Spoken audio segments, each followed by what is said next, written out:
ചൈനയിലുള്ള US സർക്കാർ ഉദ്യോഗസ്ഥർക്ക് വിചിത്ര വിലക്കുമായി ട്രംപ് ഭരണകൂടം. അമേരിക്കൻ സർക്കാർ സംവിധാനത്തിലും മറ്റുമുള്ള ഉദ്യോഗസ്ഥരും ചൈനീസ് പൗരത്വവും തമ്മിലുള്ള പ്രണയബന്ധങ്ങൾ പാടില്ലെന്ന് ട്രംപ് ഭരണകൂടത്തിന്റെ മാർഗനിർദ്ദേശങ്ങൾ.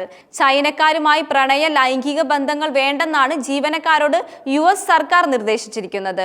യുഎസ് നയതന്ത്ര ഉദ്യോഗസ്ഥർക്കും കുടുംബാംഗങ്ങൾക്കും സുരക്ഷാ ക്ലിയറൻസ് കിട്ടിയിട്ടുള്ള കരാറുകൾക്കുമെല്ലാം ബാധകമായ മാർഗനിർദ്ദേശങ്ങൾ ചൈനയിലെ യുഎസ് അംബാസിഡർമാരായിരുന്ന നിക്കോളാസ് ബോൺസ് അവിടെ നിന്നും തിരികെ എത്തുന്നതിന് മുമ്പ് അവതരിപ്പിച്ചതായി അസോസിയേറ്റ് പ്രസ് ആണ് റിപ്പോർട്ട് ചെയ്തത്.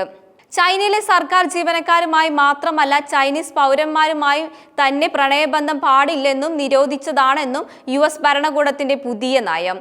ചാരവൃത്തി സംബന്ധിച്ച ആശങ്കകൾ വർദ്ധിപ്പിക്കുന്നതിനെ തുടർന്നാണ് ചൈനീസ് പൗരത്വവുമായി ബന്ധപ്പെട്ടുള്ള പ്രണയബന്ധമോ സെക്സോ പാടില്ലെന്ന് യുഎസ് തീരുമാനമെടുത്തത്.